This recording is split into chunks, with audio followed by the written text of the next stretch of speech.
So in the interest of time and respecting everyone for our call today, I want to welcome all of you and mention that you are here for a very special bit of time together where we will be sharing the story of something incredible happening around the globe.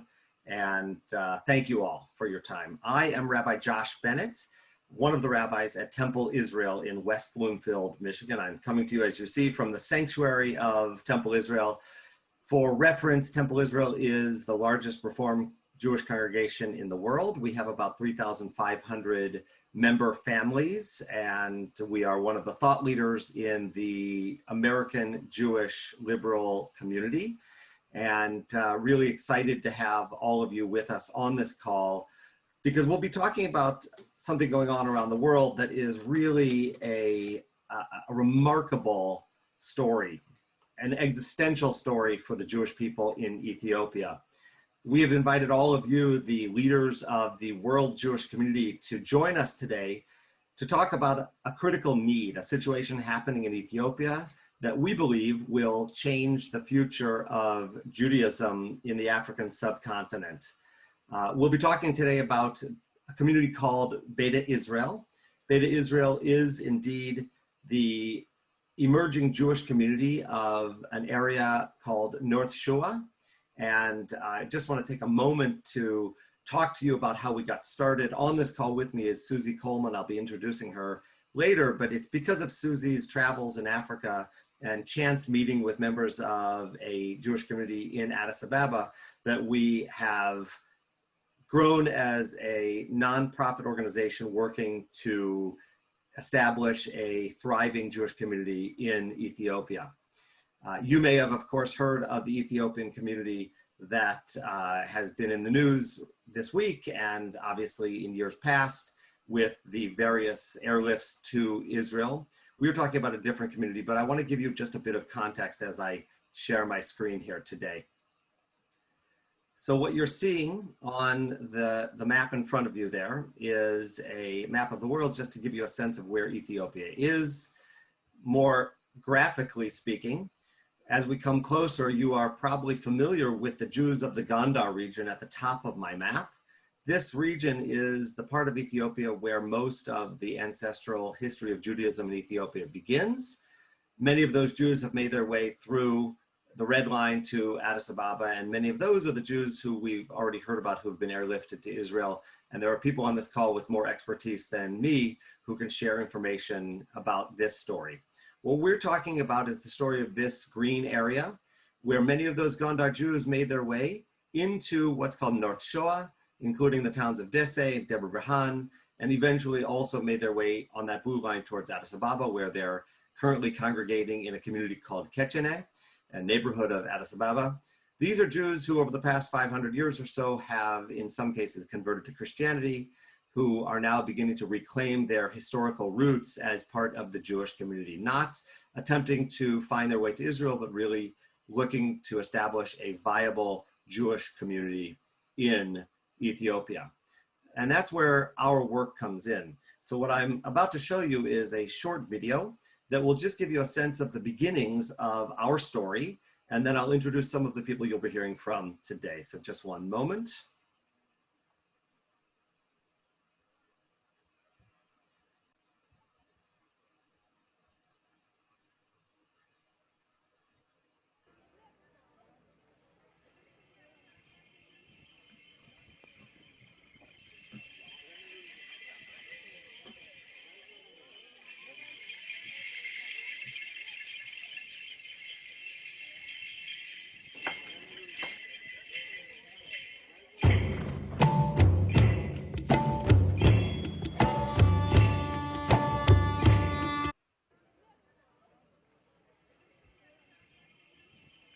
I apologize. Josh, you can't read what it says. Hopefully we'll get better. I apologize.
So I understand that some of you couldn't read the words on the beginning of the video, which talks about the idea that in 2019, a group of agronomists and community leaders went to Ethiopia to be on the ground to begin to understand this new community that has been discovered. And we are lucky because today on our call, we have the opportunity to welcome some of these community members with us. They'll be sharing a little bit of their story. I'd first like to introduce Bellini Tebescu, who is right here. Bellini, you can give a hello and a wave. And also we have on our call, if I can find him, where is Mickey? I apologize here, I'm having a hard time finding Mickey. Yes, I'm here. Hello.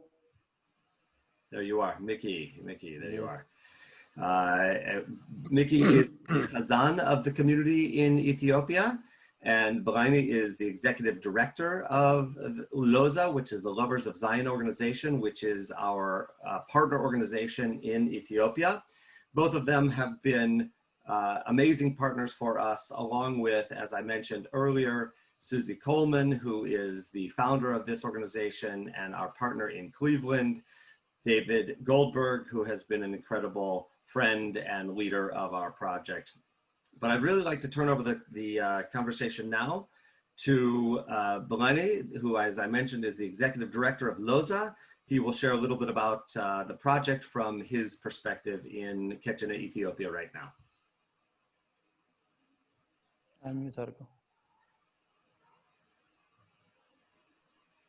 Bellini?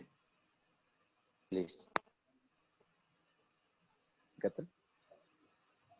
Hello everyone, I am Bennett. I would like to introduce myself. I am Bennett, the General Director, Executive Manager of the LOZA Association, which is our synagogue. I have been serving the community for the past 15 years.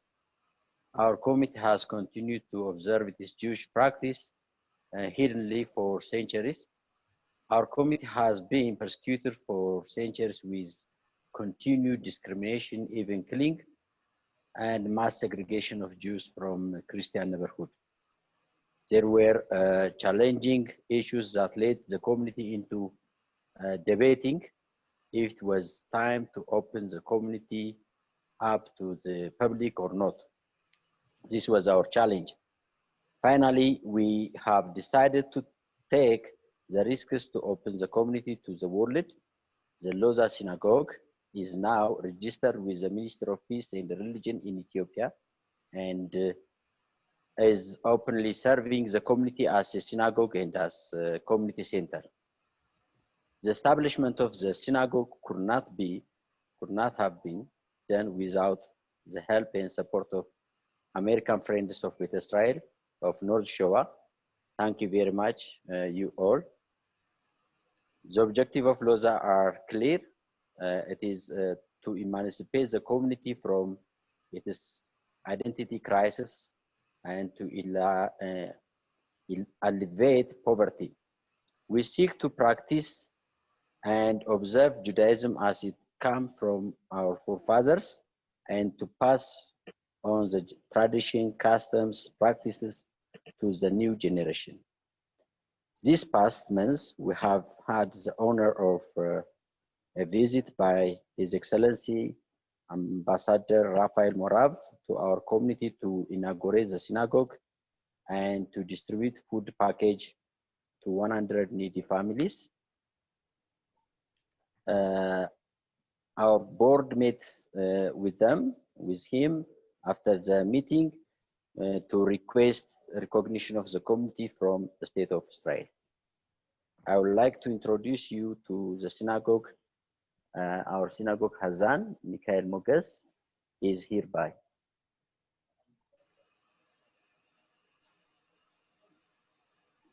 Hello, my name is Michael Moges. I am the Chazan of our LOZA synagogue.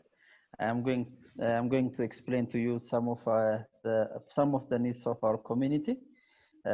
We like a Jewish community, we have several needs. The first one is we need recognition. We need unofficial recognition by our brothers, by our Jewish brothers and sisters worldwide, and also by the state of Israel as a Jewish community in the diaspora. This will bring us many benefits to our community, such like security and protection from violence and prosecution. It will also help us create a proud and vibrant Jewish community here in Ethiopia. This will also open the door to practice both our forefathers' Judaism traditions and the modern Judaism traditions openly. It will also help us to restore our forefathers' Judaism traditions, which we need to restore right now very urgently. It will also bring a new relationship and partnership with Jewish organizations worldwide, in all over the world. It will also bring a socio-economic advantages and create a better relationship with our local neighboring communities. The second one is with the Jews of North Shewa and also the Kechene Jewish community. We still don't have a burial place or a cemetery.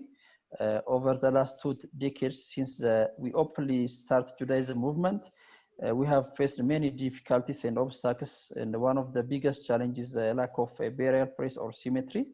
The trauma we have faced in the past 20 years is unimaginable. In the previous, we have lost 2 of our dear brothers named Salif Teketel and Abraham Teshome. When they have passed away, we have faced many difficulties and challenges. Still to this day, we live in a fear because we never know what will happen tomorrow. If one of our synagogue members pass away, it's amazing that many have left our Judaism movement, and even many fear to join us because of this lack of symmetry. And I can say that this is the shocking reality of the 21st century. The third one is education. It's you all know that education is the key solution to many of our problems and many of the challenges. It will bring connection, and it will be a bridge between our forefather Judaism practices and the international Jewish teachings. We have many youths in our synagogue with the desire to study history, tradition, and also religious texts. We want to know more of the modern Judaism practices in the worldwide and to learn the Hebrew language. Some of the youth and some of our synagogue members have started this path on their own initiative. So we need to support and help them in reaching their destined goals. The fourth one is our economic development. Since most of our community members rely on traditional handcraft workers and also in subsistence farming. This is why so many of our community live in poverty. So we need to improve their lives for a better future. We can do this by first, we can modernize the agriculture using Israeli technologies like drip irrigation and also advices from them. We just experienced a crop failure in North Shewa last time, and Israel is now supporting in this famine relief. We can also modernize the crafts, which most of our people rely on. By modernizing the crafts, using latest technologies, we can create a better working environment and to make them more efficient and earn a better living. We would like to collaborate with Israeli art crafts like Bezalel, which are experts on such modern technologies. Mickey, thank you so much. I just want to review. Mickey talked about several needs, specifically recognition as a Jewish community in the diaspora by the world Jewish community. Second, the need for a cemetery and a burial place for Jews in Ethiopia.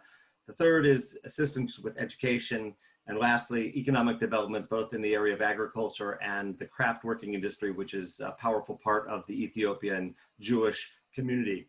I must mention that Mickey himself has spent time in Uganda studying with Rabbi Suzomu, who is part of the Ugandan Jewish community. He's already begun his rabbinic studies towards the rabbinate and chazanut.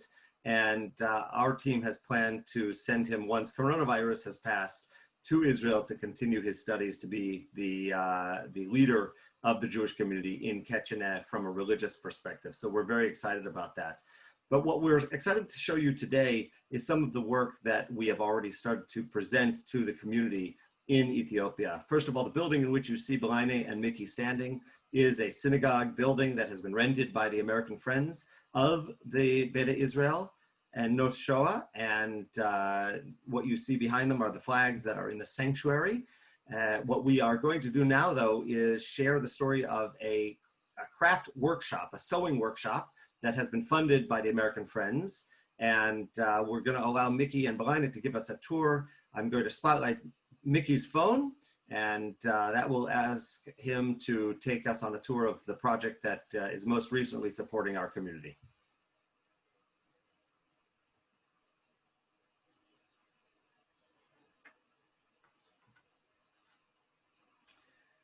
Belaine, you're still muted.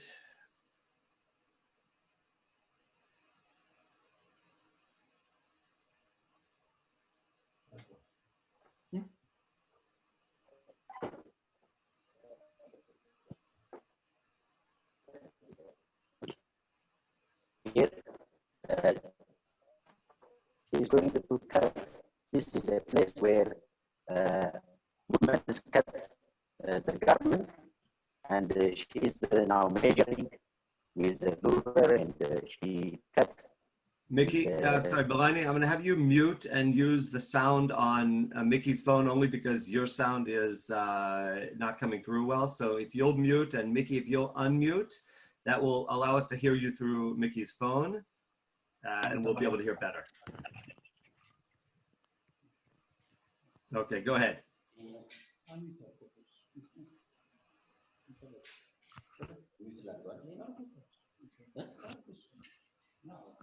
Okay. Now she is going to measure the garment, and this is a place. This is a place where they measure and they cut every garment. They use the cutting machine.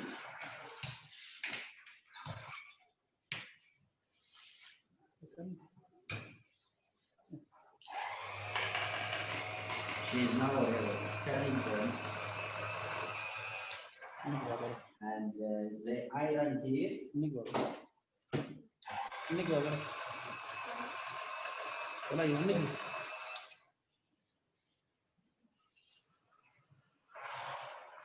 This is a room where women and men, they are working together for a face mask.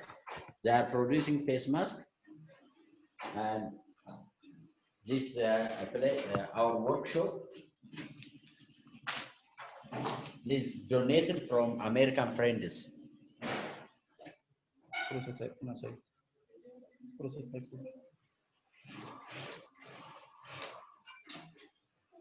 This one is a prototype that are produced by this workshop. This is Temple Israel. All are different colors and different size, with for women and men, and with white type. And then finally we pack like this, and it stay for 5 or 6 days to keep the germs. And this is how to we pack.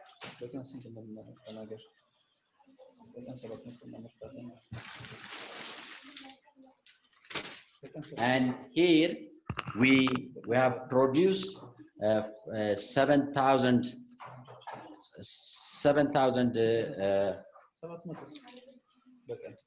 face mask until today, and per day we produce 500 and more.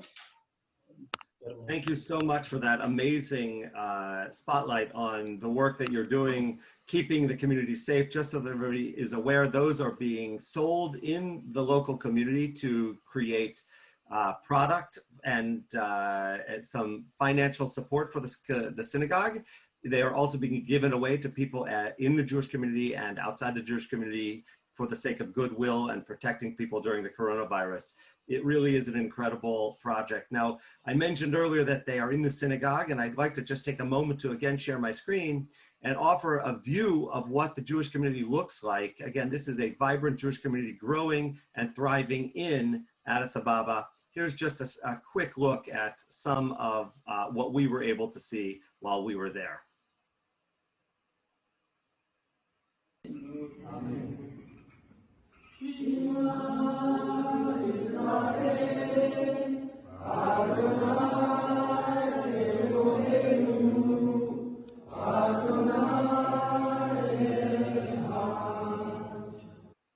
So obviously the Shema, the watchword of our faith, is part of their regular worship service on Shabbat.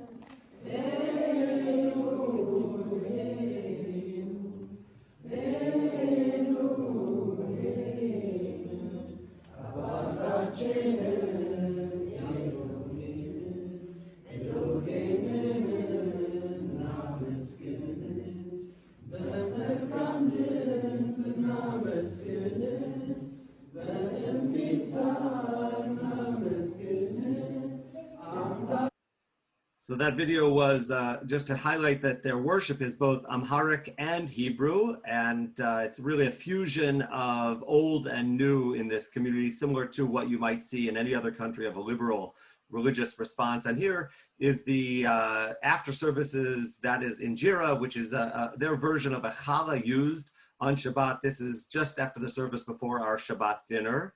So I'll just take a moment to show you this last quick clip as we prepare to move on. አንተ ምግባቸውን በጊዜ ትሰጣቸዋለህ። አንተ በእጅህ ትከፍታለህ፣ ይወጣሉ ሁሉ በመልካምነት ታጠግባለህ። ሰንበትና እስራኤልን የሚቀድስ የተባረከ ይሁን። ካንተ አሮን አምላካችን ያለ ንጉሥ ዳቦን ከምድር የምታወጣ ባሩክ አዶናይ ኤሎሄኑ መሌክ העולם המוציא מן הארץ.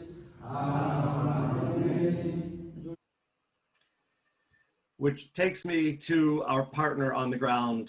Cultivate is the partner with whom we have been working, who has been incredible, an NGO from Israel. I'd like to introduce to you our partner and friend, Tomer Malchi. Tomer, will you spotlight your own video? Because I cannot find you. Oh, wait, there you are. Hold on one moment.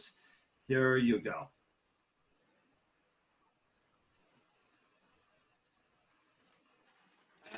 Hi, everyone. My name is Tomer Malchi. I'm the Executive Director of Cultivate, agricultural NGO. Just you put, there we go. And we've been working in Ethiopia for about 7 years now, focused on agricultural development. The main focus of Cultivate is really to look at how to take Israeli knowledge and Israeli technology and start transferring it around the world. We work currently in Ethiopia, and also we work in Tanzania. Our focus, our main work is really how to develop knowledge, how to build knowledge. We have several demonstration and training sites established. We work locally, we work with the Ethiopian government, we work with the private sector, and really what we look at is how to develop the skilled agronomists that are required for development initiatives to work long term. We have a specialized internship program where we take young Israeli and Jewish agronomists from around the world, and we put them on site in the field together with local agronomists. And this is our way of really transferring knowledge and technology by people.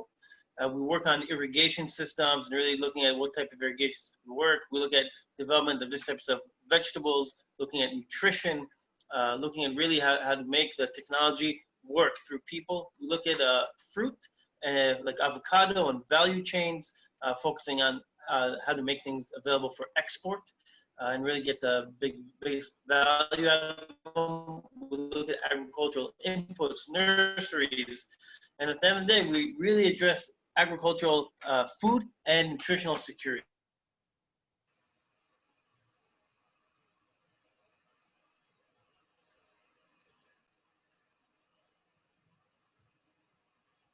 Tomer, thank you so much. Let me just go back here. So not only do we have this partnership that is thriving with the NGO Cultivate on the ground, but we also have the opportunity to grow our program as leaders of the world Jewish community. And part of that is happening through the work of our local team. I'm going to turn the floor over to David Goldberg. Tomer's video seemed to have stopped there, so I'm going to go back to him in a moment, but we're going to turn the floor over to David, who'll talk a little bit about the work that we've been doing here in our country and around the world to gain support for this concept. Thanks, Josh. From the beginning, our group reached out to the organized Jewish community for assistance. We asked them to join us on a fact-finding mission last November. Our request, unfortunately, went unanswered. This spring, I asked for a meeting with the president of JDC, Mark Siski, and then acting CEO, Asher Ostrin. I met with Asher in March. While Asher was very sympathetic to our needs, the decision was made by JDC not to take on any projects during COVID-19. I met with Michael Siegel, the chair of Jaffe, in April. We then met with Eric Fingerhut from JFNA, whom I know from Cleveland. We stressed how assisting this emerging Jewish community, the Beit Israel community of North Shewa, would have a great appeal to the generation of our next Jewish leaders. We have had a grant request pending with the Cleveland Jewish Federation Endowment Fund for a training program with Ethiopian artists and craftsmen. This would be done in collaboration with Bezel Academy of Arts and Design in Jerusalem. I am pleased also to say that we have received support from the State of Israel through the efforts of Israeli Ambassador Raphael Morav, who accompanied us on a visit to North Shewa and the Jamberia Gadam last November. Emergency food supplies were sent from Israel and have been delivered to the elderly in North Shewa and Kechene. Also, Moshav, which is the Israeli Development Agency, has offered matching funds for 2 development projects in North Shewa. The Ambassador Morav has stated publicly that Israel is encouraging and supporting the Ethiopian Jewish community. As you can see, we've reached out to the organized Jewish community and have received some assistance, but much more is needed. If you are a board member of any of these organizations, please encourage them to do more. Your local communities, through your federations, can also follow the lead with financial support and accept responsibility for this nascent growing Jewish community in Ethiopia. Please join us in this effort. Thank you, David. I want to turn it back over to Tomer Malchi from Cultivate because unfortunately there was a little bit of a challenge with the internet in Israel. So Tomer, you're back on. Okay, can you hear me okay? We can now. Great. So sorry about that. I guess the internet in Ethiopia sometimes is better than in Israel. But I want to just introduce myself. My name is Tomer Malchi. I'm the executive director and co-founder of Cultivate, an Israeli agricultural development organization. We've been working in Ethiopia for about 7 years with hands on the ground. Even now during COVID-19, we've actually resent our staff back to Ethiopia. We believe in development through hands-on knowledge, really having our Israeli agronomists and also agronomists from the United States and Canada in the past have joined us on the ground working together with local Ethiopian agronomists in order to transfer knowledge and technology together. Our work looks at anything from irrigation systems to fruit trees to vegetables, looking at both food security and nutritional security. Our work is very widespread. We work with local NGOs, farmers, private sector, the government, and we're really entrenched in Ethiopia. We were approached to support this program by being on the ground and really working together with LOZA, an implementation of several different activities. And I want to just introduce a little bit. I know you probably saw the video, but it has to be understood that this area of North Shewa is very close to Addis. It's only about 3 hours. It's an area that has about 3 million people. About 100 to 150 are part of the community, but almost the entire area is suffering from malnutrition, issues of food security, very low economic conditions, that the average salary per person is about $1.50 a day. And like Mickey said, that there are problems of crop failures in the area that haven't been known. Issues of global warming are really affecting this entire area. And I think that we have this huge opportunity in front of us, where we have organizations from the United States, from Israel, and Jewish organizations in Ethiopia that together can really address issues of food security like has not done before. It's really our opportunity to really bring about tikkun olam in a very new way and really create a better world together. Thank you. Tomer, thank you very much. I must say that without Tomer and Cultivate, we would not be doing the kind of work that we're doing. Tomer has been our on-the-ground resource. He is both a friend and a partner, and the organization has been really remarkable. Thank you, Tomer, for all that you do. We're coming close to the end. We have one more quick speaker I'm going to introduce in a moment, but I'm going to take this time to encourage those of you who have questions to prepare your questions. You can type them into the chat, or you can raise your hands once we are finished with this portion, which will be in just a moment. And we'll spend the rest of our time together answering questions and talking about the future. But before we get there, I'd like to introduce my friend and really the founder of this project, Susie Coleman. Susie, you have to unmute.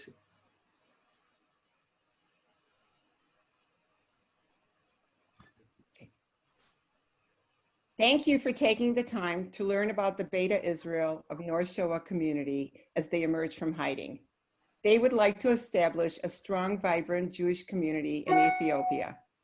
They're asking for our assistance. They want to live Jewish lives.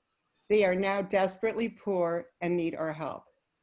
This is a critical moment in time. Without outside support, they will retrench back into hiding. Every development project that we are supporting is for them to become self-sufficient. Every religious project is following what they are requesting. As you have heard, their #1 request is for a cemetery. Right now, they are not allowed to own land. Unless they convert to Christianity, they have no place to be buried. We have hired an attorney in Addis Ababa to help them achieve this goal. Also, they're asking for Hebrew teachers, educators, and a community center. We hope you will carry this message back to your federation, synagogue, or to agencies that support rescue, relief, welfare for our fellow Jewish communities worldwide. So far, Mashav is now helping meet some of their emergency needs, but they need so much more.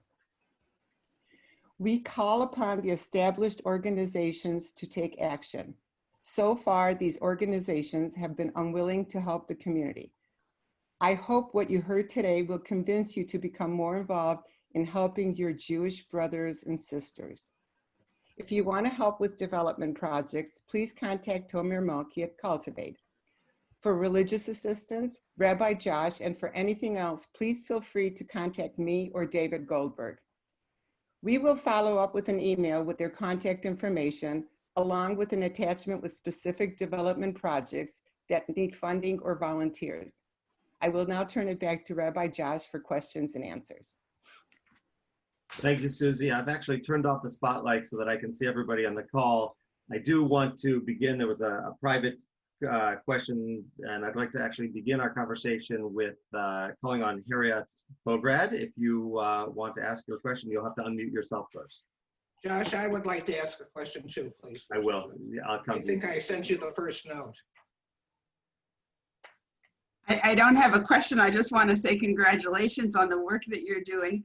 I'm president of Kulana, which works with isolated and emerging Jewish communities around the world. And we've had a relationship with this community since at least 2005, if not earlier, and have some historical material on our website at kulana.org Ethiopia.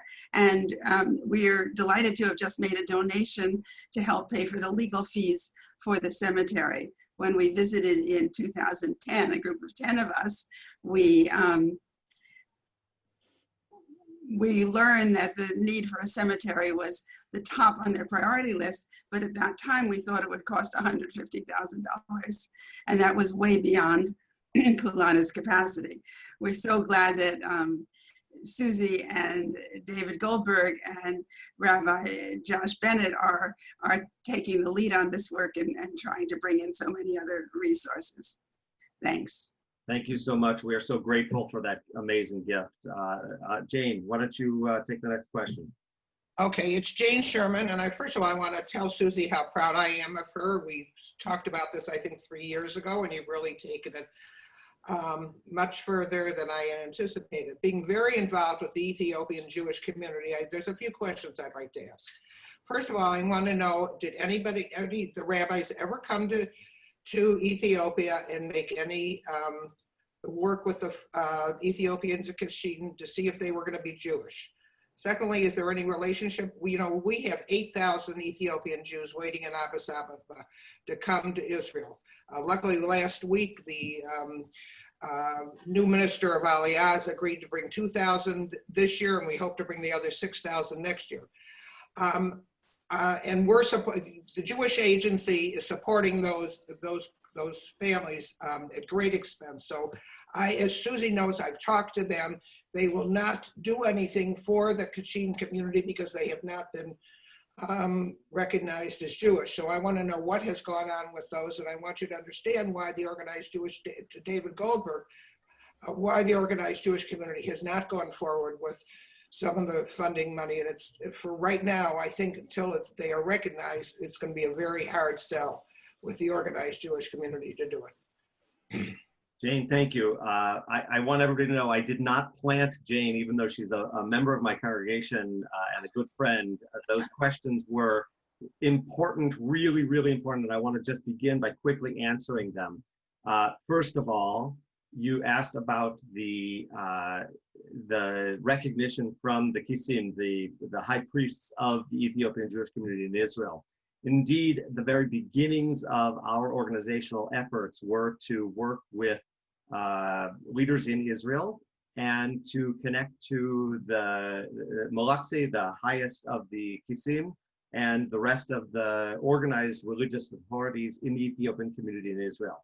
We sent, our first funding was to send a delegation of those Kesim priests or high religious authorities to Ethiopia. They met with this community, and we have a report that talks about the identification of this community as a Jewish community. Now, the challenge is that for obvious reasons, there are a lot of politics involved in the Israeli community. And so the report is an inconclusive one. We decided that because of those politics related to recognition by Israel for the sake of Aliyah, to abandon that piece of our effort and focus more on understanding this Jewish community in similar ways that the conservative movement chose to understand the Ugandan Abu Daya Jewish community. In other words, not a community seeking recognition for the sake of Aliyah, but a community seeking recognition for the sake of Jewish practice in the diaspora in Ethiopia. So for me as a Reform rabbi, this is an opportunity to elevate a Jewish community that wants to exist on its own in Ethiopia at this time.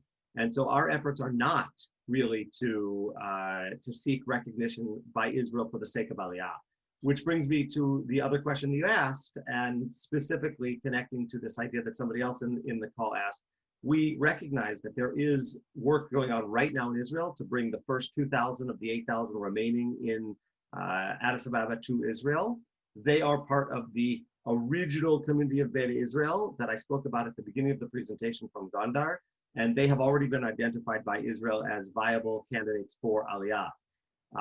This community is very different in that they are a nascent and growing Jewish community. Many of them come from families who previously saw themselves in Christianity because of persecution, and just for the first time in the last 2 decades are starting to elevate themselves out of hiding into the light.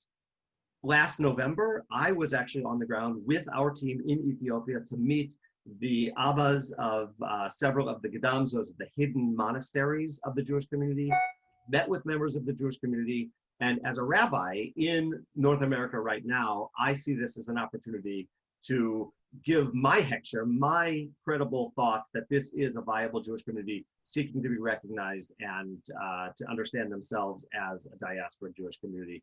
And I'll let David talk just for a second about the Jewish community world leadership. Well, Jane's question is asked all the time. You know, are these people really Jewish or not? We think we've shown you basically the visuals, and you can be a judge for yourself of how Jewish they are. This is a community that's pre-Talmudic. They are different than us, but they are exactly like us. They've been Jews for as long as actually many of us that are Ashkenazi, from an Ashkenazi or Sephardic tradition. So we wrestle with these problems, but we're not focused on them. And as Josh said, we're really focused trying to basically help them develop as a community. And we need to stay out of the Israeli politics of basically, which are challenging themselves, and basically reach out to this community and help them the best way that we can. And I think the state of Israel, basically through Ambassador Marav, has really given the signal. The Israeli government is stepping forward with development projects, with food aid, and in a informal way are saying that these are our brothers and sisters in Ethiopia that need help. And we're gonna help Jews wherever we can find them throughout the world. The Jewish Agency, they are involved in Aliyah. But my meeting with Michael Siegel, he could not have been more helpful. And Michael basically recommended that we talk to organizations, provide volunteers like the Shalom Corps. So we're in discussion with them. And JDC is basically an issue of budgetary problems right now, where with the COVID pandemic raging, for them to take on a new project is not easy. So we really have to go to the four corners of the Jewish world to find friends that'll help us get through this situation and not be distracted by organizations that basically look for, I shouldn't say excuses not to help. We are a history of a people that should be looking for ways to help our fellow brothers and sisters in Ethiopia. Thanks, Josh. So as we transition to the next question, I just want to mention those of you interested in furthering your knowledge of the Ethiopian Jewish story, you should take a look at some of the works written by Professor Richard Pankhurst in the 1980s that talk about the history of the community. There are also some local books from the Ethiopian community that we can make available to you that share some of the more modern history, self-published books from the Jewish community of Kechene. Those are books available for you to further your own personal knowledge. I do want to deal just for a second with the question that came in the chat from Mr. Paskin, Lee Paskin. The question is, why was this organizational community not yet known to the world? And part of the answer to that is because of repression and oppression. So if you think of these people as similar to Jews of the Spanish Inquisition, they were forced into hiding because of some very severe anti-Semitic behaviors in Ethiopia over time. Just an example of one of those is the idea that Jews become hyenas at night. And this concept of the Buddha is a very powerful remaining concept in Ethiopia on the ground today. So for many years, to be Jewish was a sentence to really not be able to successfully exist and thrive in the world. Only in recent days, with the change of governments, with the change of the times, are some of these really brave leaders like Bennett and Mickey saying we are ready to reclaim our Jewish roots, our Jewish heritage, and they're learning very quickly. And Bennett and Mickey are amazing leaders of a community who struggles with many of the same things that other Jewish communities do right now, and we're there to help them. Some of the books are in Amharic that I mentioned, so we can, of course, help you get translations of those if you need. Are there other questions? Let me just cancel my spotlight and look. If you have a question and would like to raise your hand, if you don't, or just throw your name in the chat quickly so that I can see you, and I'll be happy to answer any of those questions or farm it out to one of our people. Diane Klein mentioned the cemetery. I want to take a moment to talk about where we are again. I know you mentioned to them about the cemetery when you originally spoke, but just give a final word here about that. Me?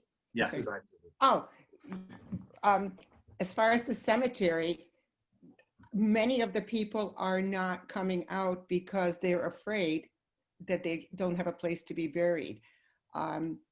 It's like a nightmare for them, and we need to do something about it. And I think that we're in the process now of getting very close to having all the right papers for the ministry, and then it'll be handed over to the attorney. And we do have the support. We're going to have some support of the ambassador of the United States, hopefully, and also the ambassador from Israel to help to get connected, in Addis. Thank you, Susie. Joe Canfor, you had your hand up. First of all, Joe, a hearty hello from me to you. Your daughter and I were at camp together, so please send my love. You're on now. Before you start talking, I just do want to mention Lily Kaufman has asked for contact information. Tomer is going to put his contact information into the chat. We will put the website for Beit Israel in the chat and each of our emails in the chat. So all of that information will be there. In addition, we'll be sending out to everyone a follow-up email with all of our contact information. But Joe, you are now spotlighted. I just want to reinforce something I think someone said earlier about, diversity right now and equity is on our young people's minds even more than, I hope it's on all of ours as well. Obviously, we wouldn't be here if it weren't, but so I happen to chair a group called Honeymoon Israel, and we're almost 20% of our more than 2,000 couples that have gone in the last 4.5 years to Israel include a Jew of color and a large portion of LGBTQ as well. We even have Muslim partners in this venture, and there is a high resonance between the Jewish community among this cohort, looking for actions to be taken that show the commitment of Judaism to diversity and equity. And we have that within our own system. And I simply think that there are opportunities to reach out to those cohorts to join with us. As I look at the faces on the screen, I don't see necessarily, I can't see them all, but I see my friend David, and I thank him for inviting me to this presentation. But I think we need, as a group, to think out. I've already joined the group. You can see I'm already talking like an insider, but I think we ought to reach out to those cohorts who will find this very compelling, as we're seeing in other parts of the Jewish community. The same is true. I have a daughter who happens to chair a nonprofit called Bend the Arc. I don't know if that's Mamie or Marcella that you went to camp with, Joshua, but my daughter Mamie is. No, it was Marcy. Okay, yeah, she's not Marcella, but I heard that. My other daughter Mamie chairs Bend the Arc, and there you can see a real wanting to reach out and show the Jewish community's connection to the whole world. So I think there's lots of opportunity here. Thanks for the opportunity to speak. Thank you so much. So I am now there are just a couple of questions. Jerome Epstein has a question. Tomer, I'm going to ask you to spotlight yourself because I can't find you right now, and react to this question about dialogue between the 8,000 current refugees in Addis Ababa and the Jews of this Beta Israel community. So I'll say that it's not my forte, but just by being in Ethiopia a lot, I'm just very aware of what's going on. And I think it's important to understand that from our point of view, we see two different projects here, and we really support the 8,000 family members who are in Addis, and really hope that they do make their way and rejoin with their families that are in Israel. The 8,000 are a community whose family and close family members are already in Israel, and they should be moved very quickly. It's really a very sad story. Anyone who's been to those refugee camps will be sure to say it. I think that the community in Kechene and in North Shewa provides a new opportunity for something that's a little different.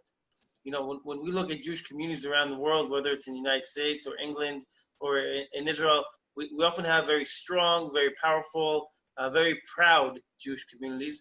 And I think that's something that is definitely, we can see here among our brothers and sisters in the Jewish community in Kechene, that they're proud. They're proud of their history, they're proud of their heritage, they're proud of being Ethiopian, and it's something that provides us with a bit of a different situation that we can help, uplift and make them independent, make them sustainable, make sure that they are thriving and that their Jewish heritage can be shown off proud, that they can walk around wearing a kippah and feel free and comfortable with it. In the future, when their community is strong, and if they wish to immigrate, it should be their choice, and people should be able to do it just like Jews around the world. I think at this point, this stage, we're looking at an economic development plan that looks to uplift economically this community in Kechene and the tens of thousands of Beta Israel community members in North Shewa. I hope that's clear. Thank you, Tomer. So are there other questions? David, I see you have your hand up 1 second. Go ahead, David. I want to just add, look, our group is extremely sympathetic to the 7,000 Jews that are still from Gondor that are still stuck there.